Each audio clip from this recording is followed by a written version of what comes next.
Almost 3 साल पहले मैं अपनी क्रश से बात कर रहा था, लिटरली भाई। मतलब हमारी कभी स्कूल में तो बात नहीं हुई थी, बट फाइनली स्कूल खत्म होने के बाद हमारी बातचीत स्टार्ट हुई।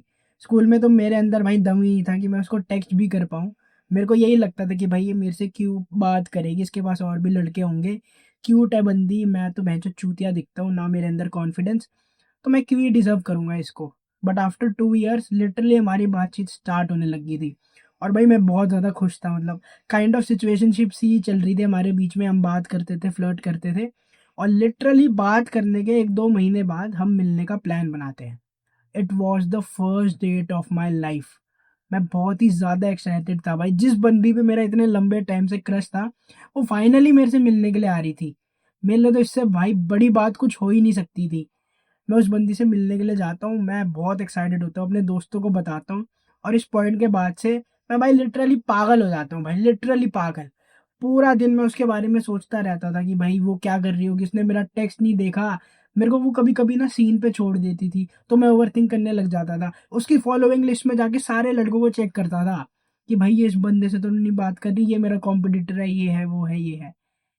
और लिटरली भाई मैं जब भी अपने दोस्त को फ़ोन करता था ना, तो वो लिटरली मेरे को कहता था, भाई अपने रंडी रोने स्टार्ट मत कर दियो उस बंदी को लेके। और लिटरली भाई मैंने इतना टाइम वेस्ट करा है, इतनी गलतियाँ करी है ना जिसकी कोई हद नहीं। और क्योंकि मैं इतना ज़्यादा ऑब्सेस्ड था ना उससे, ये बात कहीं न कहीं उसको भी पता था, और वो मेरे को लिटरली रिजेक्ट कर देती है। और मैं फिर भी हार नहीं मानता, मैं सोचता हूँ भाई आज नहीं तो कल ये मेरे से प्यार करने लगेगी। पहले तो मेरे से करती थी ना, कहीं न कहीं तो मैं पसंद था इसको, तभी तो मिलने आई, तभी तो हम फ्लर्ट कर रहे थे, ये वो। बट भाई उस समय मेरे को कुछ नहीं पता था, ज़ीरो एक्सपीरियंस था। मैं एक के बाद एक फ़क अप करते जाता हूँ, उसको बार-बार ही टेक्स्ट करते रहता हूँ। लाइक लिटरली हम 7, 8, 9 महीने बात करते हैं भाई। बट कुछ नहीं हो पाता, सिर्फ़ एक ही बारी हम मिलने के लिए आते हैं। मेरे दोस्त कहते हैं कि भाई उसको मिलने के लिए बुला बार-बार, दोबारा मिल भाई, ऐसे सिर्फ़ बात करके तो तू चूतिया कटा रहा है अपना। मैं उसको बार-बार ही मिलने के लिए बुलाता हूँ, और ना वो भाई हर बारी कोई ना कोई बहाना दे देती है। अंटिल वन डे मैं उसको दोबारा मैसेज करता हूँ कि यार बहुत टाइम हो गया, मिलते हैं। वो हाँ, हाँ, हाँ तो लिख देती है। फिर मैं लिटरली उसको डेट और टाइम बताता हूँ कि भाई इस दिन हम मिलते हैं। और वो लिटरली कहती है कि भाई even though I appreciate your effort, but मेरे को नहीं लगता कि हम मिल पाएँगे। और मैं चूतिए की तरह ना इस मैसेज के बाद भी उसको दोबारा टेक्स्ट करता हूँ कि okay but any reason? Like literally मैं रीज़न पूछ रहा हूँ। मैं लिटरली भैंचोद उससे रीज़न पूछ रहा हूँ कि तू मेरे को क्यों रिजेक्ट कर रही है? प्लीज़ बता मेरे को। लाइक बेइज़्ज़ती की भी हद है भाई। उस टाइम मेरे को बिल्कुल समझ में नहीं आ रहा था मैं क्या कर रहा हूँ, लेकिन भाई ऐसे ही होता है जब एक तरफ़ा प्यार में जब तुम फँस जाते हो ना, तो ऐसे ही होता है भाई, तुम्हारा चूतिया कटता ही कटता है। फ़िल्मों में तो भाई जब हीरो एक तरफ़ा प्यार करता है तो बहुत ही कूल लगता है, और लड़की मान भी जाती है उससे, लास्ट में तो वो प्यार करने लगी जाती है हीरो को, बट रियल लाइफ़ में चूतिया कटता है और इसके अलावा कुछ नहीं होता। और मेरे साथ भी यही हुआ। ये मैसेज करने के बाद मेरे को याद है, वो मेरे को लिखते कि हाँ, मेरे को अपने कज़न-वज़न के साथ जाना है, ये वो, और मैं लिटरली ओके लिख देता हूँ, और फिर उसको दोबारा कोई मैसेज करता हूँ, और लिटरली वो मेरे मैसेज को 16-17 घंटे तक सीन पे छोड़ देती है। मैं देखता हूँ कि यार इसने मेरे को 16-17 घंटे से रिप्लाई नहीं कर रखा है, लेकिन इसने स्टोरी डाली हुई है। मैं उसकी स्टोरी पे क्लिक करता हूँ और बस, मैं देखता हूँ कि ये किसी और दूसरे बंदे के साथ डेट पे गई हुई थी। और बस इस मूवमेंट के बाद से तो भाई मैं डिसाइड कर लेता हूँ कि भैंचोद आज जो तू मोहित फ़ील कर रहा है ना, जो तू इतना नीचा महसूस कर रहा है कि मतलब तू भैंचोद 8-9 महीने से रोज़ without even missing a single day, रोज़ इस बंदी को टेक्स्ट कर रहा है, रोज़ इसके हाल-चाल पूछ रहा है, रोज़ इसको बता रहा है कि तुझसे कितना प्यार करता है, और इसने फिर भी तेरे मुँह पे जूता मारा है, तेरे मुँह पे थूका है। और ये किसी और दूसरे बंदे के साथ डेट पे गई हुई है, भैंचोद शर्म आनी चाहिए। तूने लिटरली 2 दिन पहले इसको मिलने के लिए बुलाया था। ये तेरे से मिलने के लिए नहीं आई, किसी और बंदे के साथ गई है डेट पे। और इस मोमेंट के बाद से मैं अपने आप से वादा करता हूँ कि भाई अब बस बहुत हो गया। अब मैं अपने आप को, एक बारी तो हो गया, अब मैं आपको दोबारा ये फ़ील नहीं होने दूँगा।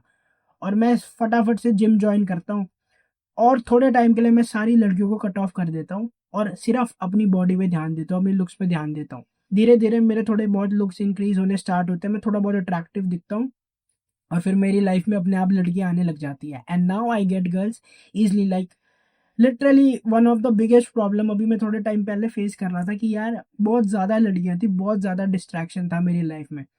क्विक साइड पॉइंट, मैंने अभी अपना इंस्टाग्राम डिलीट कर रखा है।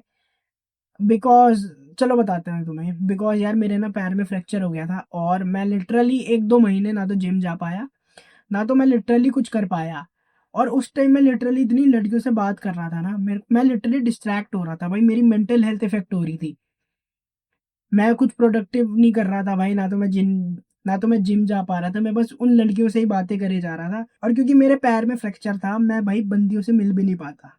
तो मैं अपना इंस्टाग्राम डिलीट करता हूँ, सिर्फ़ ये वीडियोज़ पे फ़ोकस करता हूँ। और तुमने देखा होगा भाई मैं कितनी कंसिस्टेंटली ये वीडियोज़ अपलोड कर रहा हूँ। और कुछ ना कुछ ऐसे ही मैं उस टाइम भी करता हूँ जब मेरे को मेरी क्रश रिजेक्ट कर देती है। मैं उस टाइम भी लड़कियों को बिल्कुल कट ऑफ कर देता हूँ और सिर्फ़ जिम में फ़ोकस करता हूँ। और भाई यही होता है। अभी तुम एक तरफ़ा प्यार में अपना चूतिया इसलिए कटवा रहे हो ना, क्योंकि तुम्हारी लाइफ़ में कुछ पर्पस नहीं है, तुम्हारी लाइफ़ में कुछ गोल नहीं है। और बिना गोल, बिना पर्पस के आदमी ना, उस आदमी की कोई इज़्ज़त नहीं करता भाई। लाइक लिटरली भाई, ऐज़ अ मैन मैं तुम्हें रियलिटी बताता हूँ। As a man you need to become valuable. अगर तुम वैल्यूएबल नहीं होगे ना, तो तुम्हारी कोई इज़्ज़त नहीं करेगा भाई। लड़कियाँ तो छोड़ दो, तुम्हारे माँ-बाप भी तुम्हारी इज़्ज़त नहीं करेंगे। इट इज़ अ फैक्ट, बोलने में भाई बहुत ब्रूटल लगता है, बट भाई लिटरली अगर तुम मान लो 25-30 साल के हो, तुम कुछ कमा नहीं रहे, ठीक है? तुम ब दिन भर बस पड़े रहते हो, जो तुम अभी कर रहे हो बहनचोद। तुम सुबेरे उठते ही पूरा दिन अपना फ़ोन पे निकाल देते हो, एक के बाद एक वीडियो, एक के बाद एक रील। तुम कुछ नहीं कर रहे अपनी लाइफ़ में, और अगर तुम ऐसे ही जीते रहे ना, तो तुम्हें लड़कियाँ तो भूल जाओ, तुम्हारे माँ-बाप भी तुम्हारी रिस्पेक्ट नहीं करेंगे भाई। As a man you need to become valuable. सबसे पहले तो जाओ, जिम जाओ, अपने आप को फिट करो भाई। अगर तुम अपने आप को फिट कर रहे हो ना, तुम जिम जाके सिर्फ़ ये नहीं हो रहा कि तुम भैंचोद डंबल उठा के सिर्फ़ मसल बिल्ड कर रहे हो। वो तुम कर रहे हो ऑब्वियसली, लेकिन तुम डिसिप्लिन बिल्ड कर रहे हो, तुम प्रोडक्टिव बन रहे हो भाई धीरे-धीरे, और व्हिच इज़ वेरी क्रूशियल अगर तुम्हें सक्सेस चाहिए तो। तो जिम जाओ भाई, तुम्हारी लाइफ कंप्लीटली ट्रांसफॉर्म हो जाएगी। लाइक लिटरली ना, मसल बिल्डिंग इतने बेनिफिट देती है जिम। जिम के तुम्हें इतने बेनिफिट दिखते हैं कि मेरे लुक्स इंप्रूव हो जाएँगे भाई, मैं अच्छा दिखने लगूँगा, बट भाई असली में ना इतने सारे बेनिफिट है जिम जाने के। जिम जाओ भाई, अपने करियर पे काम करो भाई। जो तुम्हें करना है वो करो, अपने स्किल डेवलप करो, अपनी पढ़ाई पे ध्यान दो भाई। ये लड़कियों के पीछे अपना टाइम वेस्ट करना बंद कर दो। और अगर तुम्हें मेरी वीडियोज़ इंटरेस्टिंग लग रही है तो मेरे चैनल को सब्सक्राइब करो, मैं डेली तुम्हारे लिए ऐसी वीडियोज़ लाता रहूँगा। और अगर तुम्हें मेरी फ्री वीडियोज़ हेल्पफुल लग रही है तो जस्ट इमेजिन मेरा पेड कोर्स तुम्हारी कितनी ज़्यादा मदद करेगा।